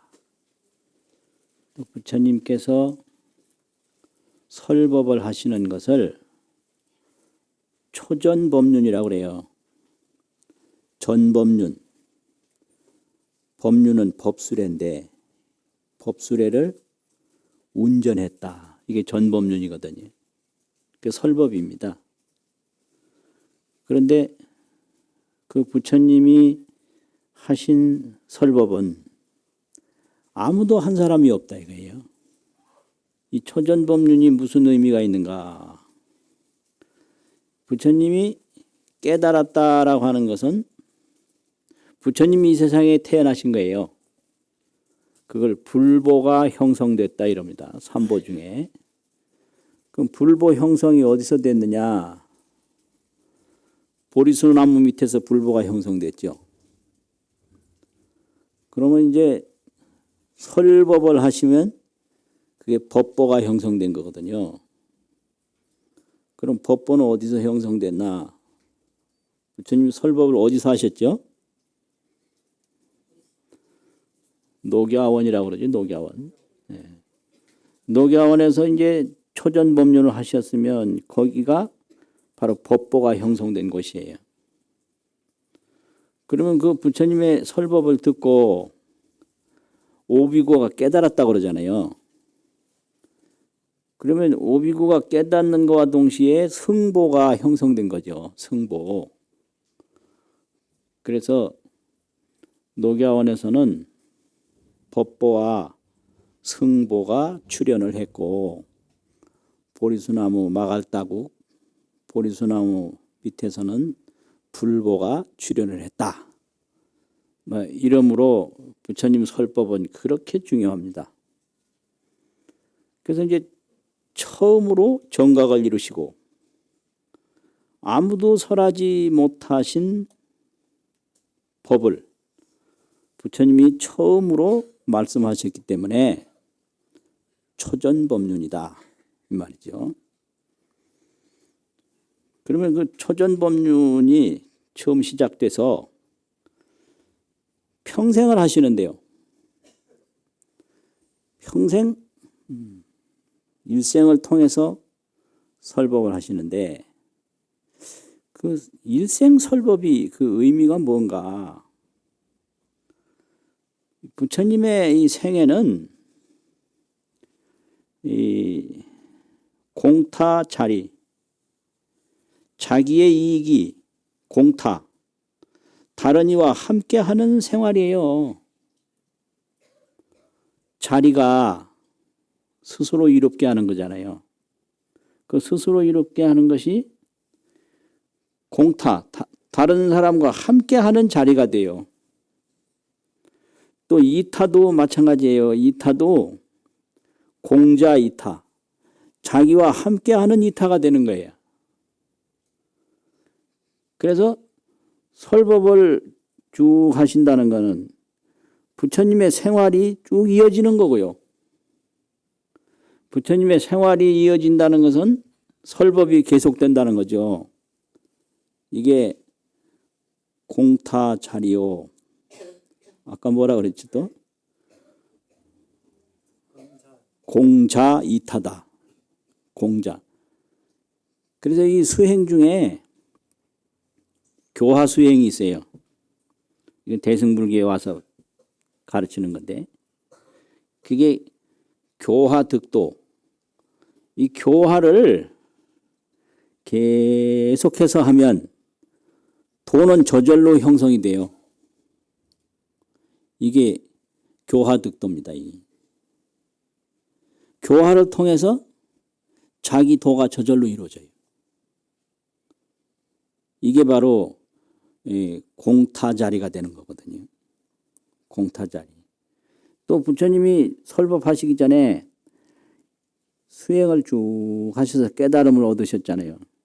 그래서 그 수행과 깨달음이 공자이타가 되는 거예요.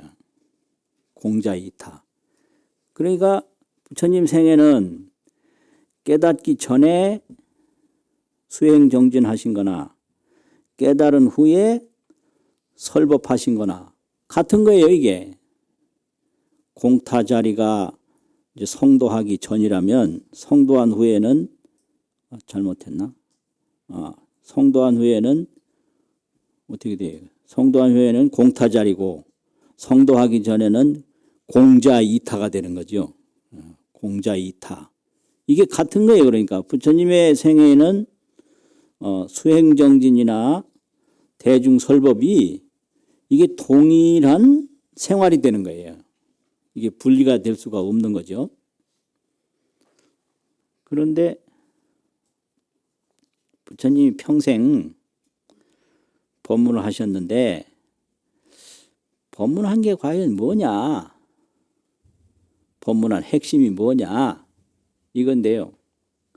그걸 뒤에 정리하기를 연기법 해탈로 이렇게 정리를 해요. 부처님이 여러 해를 통해서 많은 설법을 하셨지만은 거기에 아주 근본 핵심은 연기법을 말씀하시고 해탈로 해탈하는 길, 해탈하는 길을 말씀하셨다. 그 부처님이 이루신 건 해탈이에요. 그럼 해탈은 어떻게 해서 이뤘나? 연기법을 깨달아서 해탈을 이루셨거든요.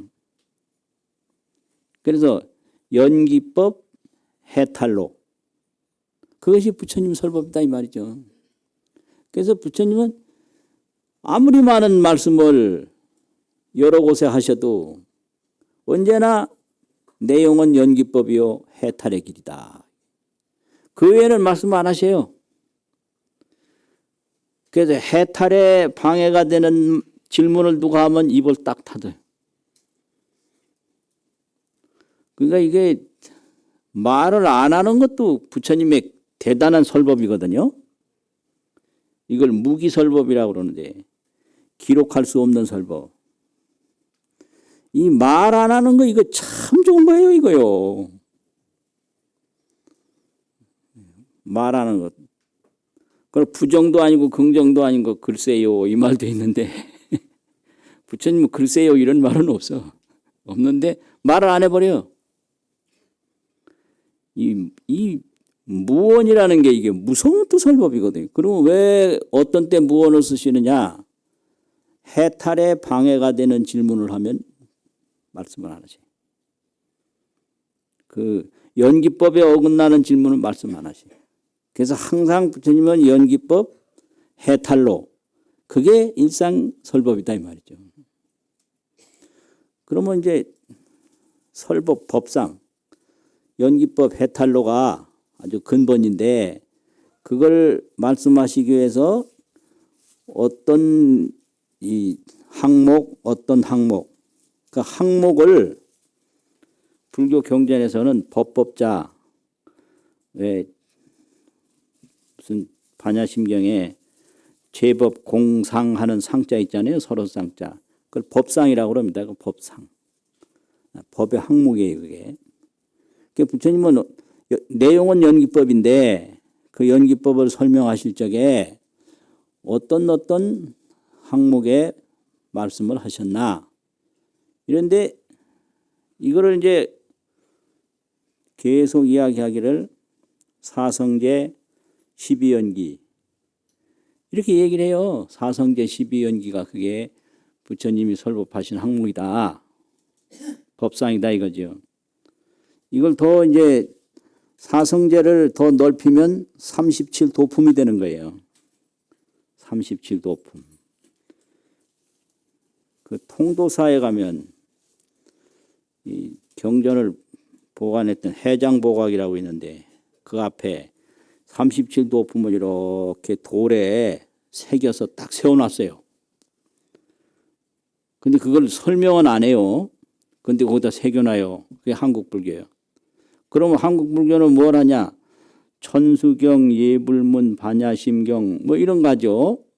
또 관음시식 뭐 이런 걸 하는데, 그래도 37도품을 이렇게 돌에 딱 새겨요. 그리고 이게 37을 이거 이제 애우는 방법도 있어요. 한번 보세요. 37을 어떻게 애우면 잘 애우나. 3, 4, 2, 5, 단칠, 척팔 이렇게 외우는 거예요. 3, 4, 2, 5, 단칠, 척팔. 3, 4라는 거는 3항목이 있는데 그게 4개씩 들어가요. 그게 3, 4는 그래서 12가 되는 거예요. 사정근, 사여의족 뭐 이런 식으로 해서 여기에 4항목씩 들어가는 그 항목이 3개다. 이게 3, 4죠. 2, 5라고 하는 것은요, 5항목 들어가는 그 항목이 2이 되는 거예요. 5근, 5력. 그래서 2, 5잖아요. 단이라는 건 하나라는 소리예요. 척이라는 것도 하나라는 소리예요. 척. 단칠. 하나가 7이고 또 하나가 8이다. 그럼 이거 다 합하면 37이 돼요. 3, 4 그러면 10이죠. 2, 5 그러면 11입니까? 이거 합하면 22잖아요. 단칠 그러면 이거 이제 29잖아요. 척 8. 8 못하면 37이잖아요. 이렇게 쫙 이렇게 이제 가르쳐요. 이런 항목을 또 요약해서 설법한 데도 있어요. 그게 이제 뭐냐면 부처님 설법은 전부 다 이걸 분류를 해보면 재행무상. 재행무상 다음에 뭐죠? 네. 재법무화, 재행무상, 재법무화, 열반 적적이라고도 하고 정멸이라고도 하고 상관없어요. 열반 적정, 열반 정멸 이렇게 딱 그래요. 요거 세 가지가 아주 부처님 설법의 주 핵심이다. 재행무상, 재법무화, 열반 적정. 이 법문은 초기 경전에 수시로 나와요. 수시로 나오는데 대지도론에서는 이걸 세 가지 법을 표시하는 확실한 말씀이다 그래가지고 법법자 토장인자를 써서 법인이라고 그랬어요. 대지도론에서는 딱 법인으로 딱 표시를 했어요. 그래서 불교에 3종 법인이 있다. 세 가지 종류의 법도장이 있다. 이거 딱 지키면 불교고 이거 딱 안 지키면 불교 아니라는 거죠. 그래서 재행무상이라 이걸 얘기하면은 불교고 재법무화를 얘기를 하면 불교고 열반 정멸을 얘기하면 불교다 이거예요. 이걸 삼법인이라고 그러거든요. 삼법인이라는 건 이렇게 사성제 12연기 37도품을 이제 그 내용별로 딱 봐서 분리한 거예요. 근데 대승불교에 오면 그렇게 안 하고 일법인을 얘기해요. 대승불교에서는. 이제 초기 불교에서는 삼법인을 얘기하고 대승불교에서는 이게 일법소인이라고 하나의 법으로 다 찍어버려요. 하나의 법도장으로. 그러면 이게 재행무상이라는 게 이게 뭐냐. 재행무상이라는 것은 재행은 이게 제법이 3세 과거 현재 미래 속에서 변혁한다는 거고요. 변하고 바뀌는 게 이게 행이라는 건 변하고 바뀐다 이 소리예요. 제자는 제법이 과거 현재 미래 속에서 변하고 바뀐다. 이게 이제 무상이라는 뜻이거든요. 그다음에 또 이 무상이라는 의미는 상속이라는 뜻이에요. 변혁과 상속을 한다. 제법은 뭐 우리가 흔히 얘기하는 색수상행시 오온 그 반야심경에서 그걸 제법이라고 그랬거든요. 제법 공상. 오온이 제법이고 12처 18개가 제법이고 일체 천지 만물이 전부 제법인데 이게 늘 변혁을 해요. 변하고 바뀌어요. 그리고 또 항상 이어가요. 또 그걸 무상이라고 그러거든요. 그러면 이게 이 변혁과 이게 상속이라는 게 뭐냐. 어느 경전에 이런 말씀이 있어요. 한 동네 사람이 이제 소년이 같은 동네 소녀한테 청혼을 해서 어린 나이에 약혼을 했어요. 그런데 이 소년이 고향을 떠나서 한 10몇 년이 소식이 없었어요. 그런데 이 처녀 집에서는 이 소년이 밖에 나가서 죽은 줄로 알고 다른 이제 총각한테 이제 또 시집을 보내려고 약혼을 또 한 거예요. 10몇 년 소식이 없으니까. 그런데 어릴 때 약혼했던 그 소년이 또 왔어요. 와가지고 이제 문제가 생긴 거예요. 왜 문제가 생겨? 어릴 때 나하고 약혼을 해놨는데 나하고 결혼을 해야 된다. 그러니까 지금 결혼한 그 또 청년은 당신은 어릴 때 약혼했고 나는 지금 약혼했으니까 나하고 해야 한다. 그 누구하고 해야 돼요? 그럼 과거에 약화하는 건 어떻게 되는 거예요? 과거 어릴 때 사람이 없으면 지금 사람이 없거든요. 그러니까 이걸 상속이라고 그래요. 이걸 변혁이라고 그러고. 그러니까 지금은 이제 과거 소년하고 틀리고 처녀란 말이요. 소녀가 아니고. 그런데 어릴 때 소녀가 없었다면 지금 처녀가 없는 거예요. 그래서 이게 계속 이어졌다는 거죠. 이어져서 오늘날까지 온 거고 또 변해져서 오늘날까지 온 거다 이게. 우리 몸이라는 게 이래요. 우리 몸이 태어날 때 몸이 아닙니다. 그렇다고 태어날 때 그 사람하고 완전 다른 것도 아니에요. 이게 같은 것도 아니고 다른 것도 아니다. 맨날 이 소리 하는 거예요 이게. 그 틀림없는 거거든요. 어머니가 나를 낳을 때 이 모습으로 낳지 않았어요. 그럼 어머니가 낳은 그 아이하고 지금하고 다르냐? 다른 거 아닌 거예요. 이게 변혁과 상속이거든요. 이걸 무상이라고 그래요. 이걸. 그래서 같은 몸이라도 하루도 같은 게 없어요. 어제 것이 오늘로 이어진 거예요. 이게 재행무상이거든요. 그런데 재범무화라는 게 이게 하나도 실체가 없어요. 실체가 없는 게 뭐냐? 그런 게 있어요. 수레는 없다. 수레는 간다. 뭔 소리요? 수레는 없어요. 근데 수레는 가는 거예요. 자동차가 밀려온다. 자동차는 없다.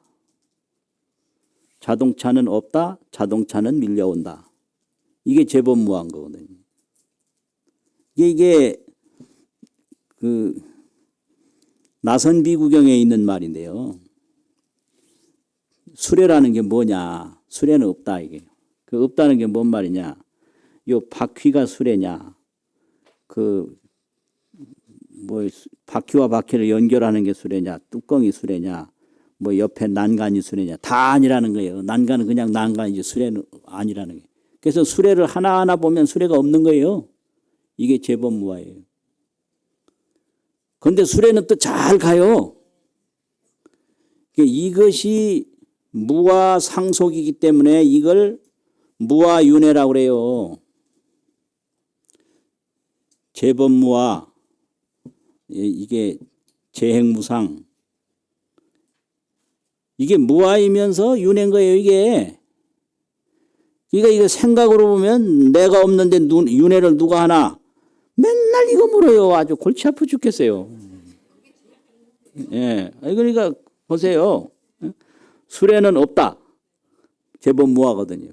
또 수레는 간다. 이거는 윤회거든요. 없는데 가는 거예요. 이게 재행무상 재범무화라는 거죠. 그럼 이게 전부 연기법이기 때문에 이것이 그대로 재행무상 재범무화가 열반정멸인 거예요. 그래서 재범무화라고 하는 거를 얘기를 하면 그 열반정멸을 딱 깨달으면 그 열반정멸을 깨닫게 하기 위해서 재범무화를 말한 거지 다른 게 아니거든요. 그러고 보면 손가락으로 달을 가리키면 손가락을 보는 게 아니라 달을 본다 이거예요. 재행무상을 말하면 열반정멸을 딱 깨달아요. 열반정멸이라 그러면 열반정멸 바로 깨달아. 열반정멸이라는 말에 머물질 않아요. 이 열반정멸이라는 것은 깨달아서만 얻을 수 있는 거지 다른 방법이 없어요. 그러니까 말 다르고 뭐 그 열반 다르고 그게 아니라 부처님의 그런 재범무화나 재행무상을 듣고 열반정멸을 딱 깨달으면 손가락을 통해서 달을 보는 거예요. 그럼 손가락은 경전인데 달은 어딨나 이러면 아주 우스운 거예요. 그 말 속에 열반이 있는 거예요. 그게 그렇게 되는 거거든요. 그래서 물이 흐르는 것처럼 수류, 물이 쭉 흐르는데 그게 앞에 물하고 뒤에 물하고 또 앞에 물하고 되어 이어져 나가는 거지. 그게 한 물이 쪼르륵 가는 게 아니거든요. 우리 몸도 흐르는 물과 똑같은 거예요. 이게 변혁과 상속입니다. 여기 실체는 없는 거예요. 술에 그 부품 다 헤쳐보면 술에는 없어요. 그냥 바퀴일 뿐이에요. 바퀴는 수레가 아니에요. 핸들일 뿐이에요. 핸들이지 수레가 아니에요. 그러니까 무아윤회인 거예요. 무아윤회. 그게 열반정멸이거든요. 그런데 이게 이제 부처님이 하신 법문이에요. 내용은 전부 열반정멸을 깨닫게 하기 위해서 제법무와 제행무상을 말하고 이걸 더 이제 말하기 위해서 사성제 12연기 37도품을 말씀하셨다 이거지. 그럼 부처님은 어떤 방법으로 말했나? 삼전 12항이라고 말하는데요. 이게 부처님 설법 방법이에요. 삼전 12항.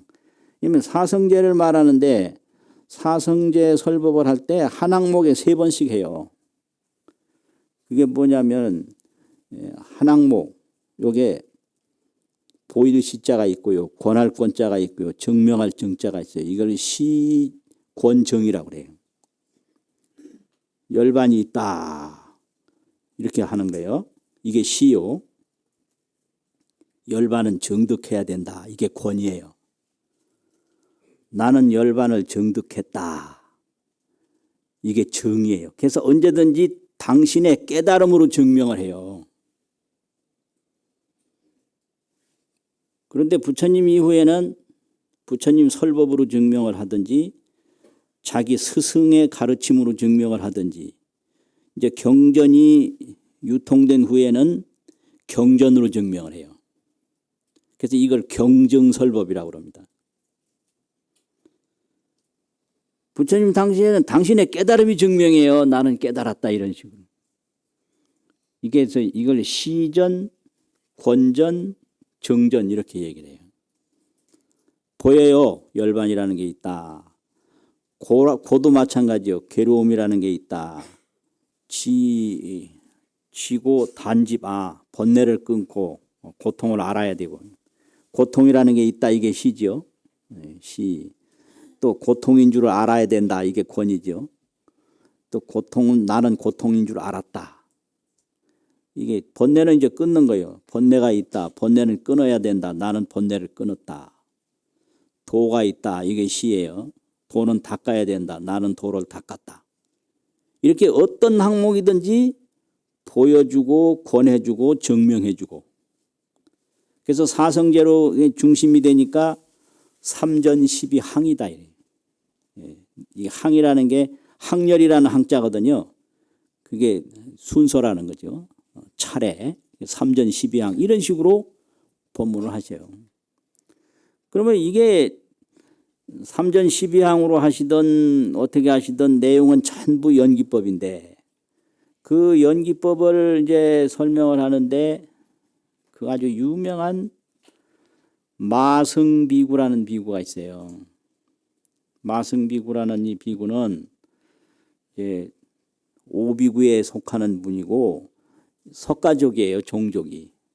석가족인데 그 한자로 번역을 하면 말맞자 이길승자 마승이라고 그래요. 그런데 이분이 사리불이 출가하기 전에 사리불을 만나서 그 사리불에게 부처님 설법을 전해줬다고 해서 그렇게 유명해요. 그래서 설법이라는 게 이렇게 중요한 거예요. 사리불도 처음에 부처님을 바로 만난 게 아니라 마승비구의 그 설법을 듣고 부처님을 찾아간 거예요.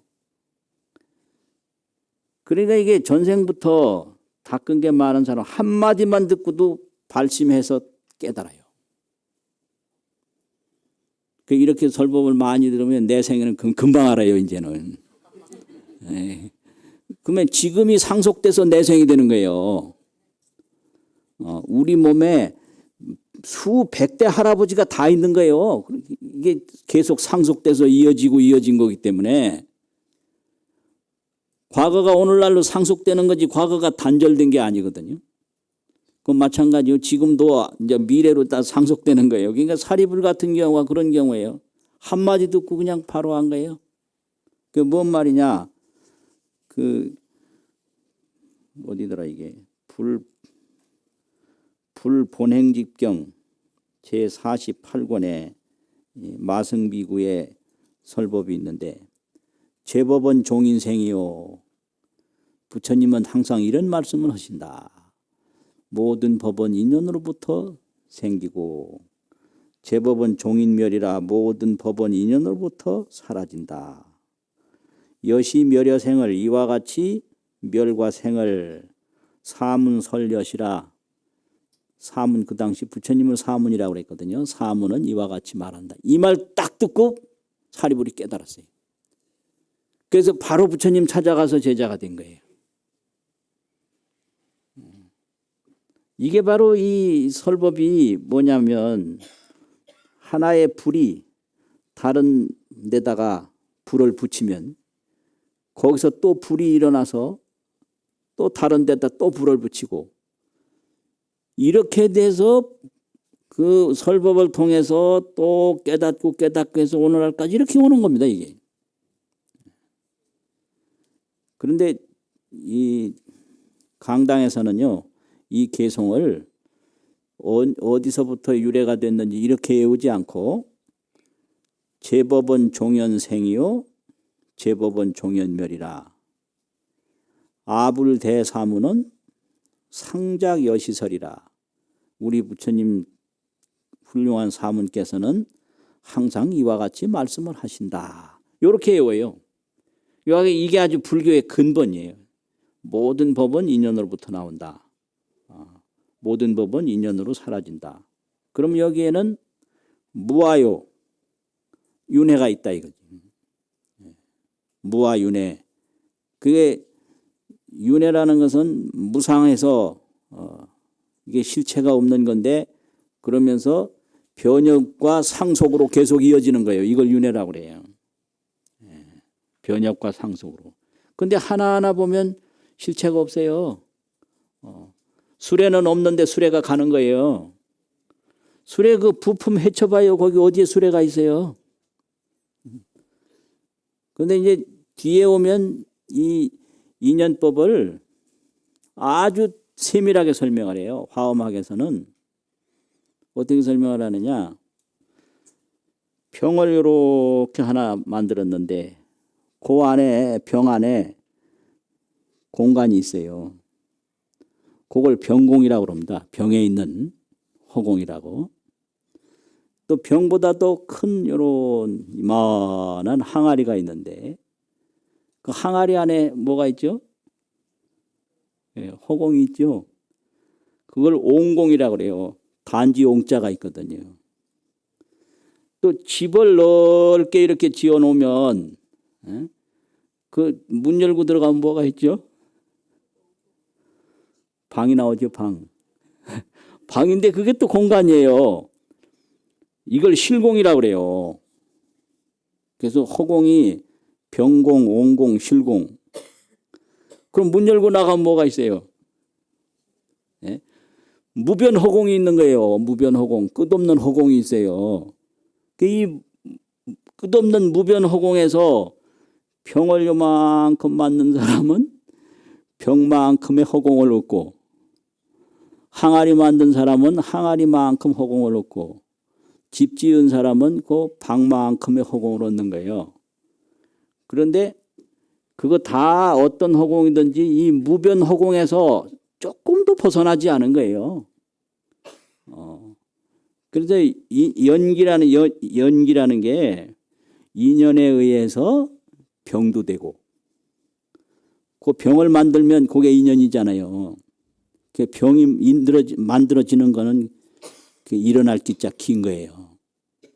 병을 만들어서 병 만드는 인연으로 병이 됐고 이게 병연기잖아요. 항아리 만드는 인연으로 항아리가 됐으면 이게 항아리 연기예요. 또 집 짓는 인연으로 방을 만들었으면 이게 방 만든 연기란 말이에요. 근데 이게 방이 됐든 뭐 병이 됐든 항아리가 됐든 이게 이제 연기인데 이게 실체가 없어요. 병도 실체가 없고 항아리도 실체가 없고 집도 실체가 없고 그래서 병에 있는 허공이나 항아리에 있는 허공이나 또 방 안에 있는 허공이나 이게 무변 허공하고 하나도 다를 바가 없는 거예요. 그래서 이것을 재범무화나 재행무상이나 모든 게 그대로 열반정멸이다.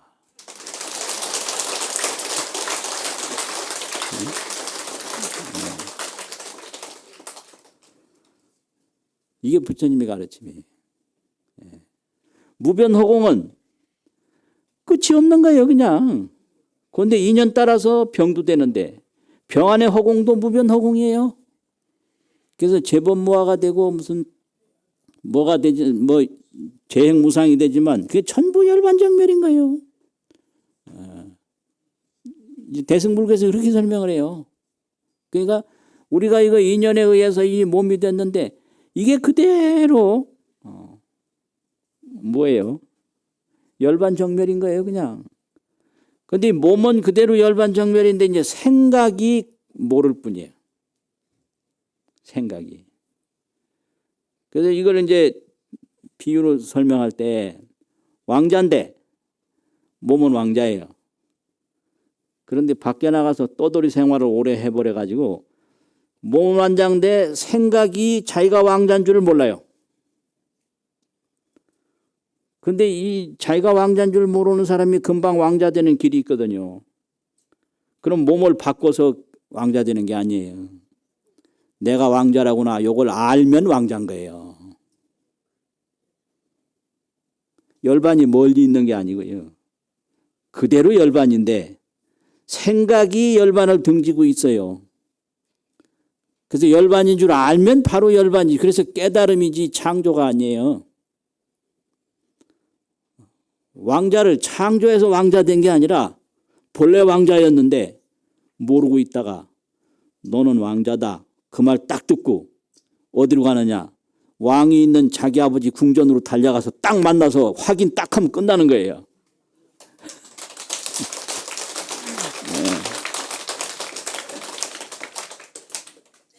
우리 생각이 자꾸 이렇게 망상에 뒤덮여서 열반을 등질 뿐이지 본래 열반이다. 이 본래 왕자다 이거예요. 오직 모를 뿐이다. 이게 부처님 가르침이에요. 그래서 이런 것인데 부처님 가르침은 이렇게 가르침을 통해서 법보가 생기고 가르침을 통해서 승보가 생겨서 그 부처님의 가르침을 이어받은 분들이 또 열반의 불씨를 계속 전파해가지고 오늘날까지 왔는데 그 처음에 초전법륜 그 설법이 달라진 게 아니에요. 그냥 상속한 거예요. 계속. 끊어진 게 아니고 계속 상속하고. 그 신기하잖아요. 부처님이 저 인도에서 그 풀밭에서 설법했는데 우리가 지금까지 설법을 듣고 우리가 깨닫는다니 이게 인연법인 거죠. 그런데 그게 그대로 무아윤회가 그대로 열반정멸이다. 그러면 열반정멸이 뭐냐? 열반해탈이 뭐냐? 마지막으로 한 말씀만 붙이고 마치겠습니다. 어떤 것이 연기법이냐? 연기법 계속 말씀하셨잖아요. 인연에 의해서 병도 되고 항아리도 되고 집도 되고 하는 어떤 것이 연기법이냐? 잘 들어보세요. 무인공산에 수류하게라. 사람 없는 빈 산에 물이 흐르고 꽃이 피더라. 여하시 연기법고 무인공산에 수류하게라. 사람 없는 빈 산에 물 흐르고 꽃 피도다. 여하시 해탈로요. 어떤 것이 해탈의 길이냐? 길에 깃반하고 술에 하반이라. 배고플 기자가 있거든요. 올레자인데 올레자는 어조 사이 안 새기는 거예요. 길에 배가 고프면 긱반이라는 건 먹을 긱자 밥반자 밥 먹는다는 소리요. 어떤 것이 해탈의 길이냐? 길에 긱반하고 배가 고프면 밥을 먹고 술의 하반이로다. 술에라는 건 잠잘 숫자가 있고 올레자가 있어요.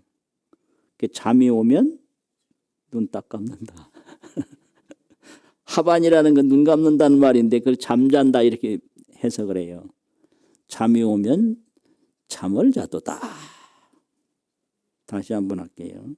어떤 것이 연기법이냐? 무인공산에 수료하게라. 사람 없는 빈산에 물 흐르고 꽃이 피도다. 어떤 것이 해탈의 길이냐? 배가 고프면 밥을 먹고 잠이 오면 잠을 자도다. 마치겠습니다.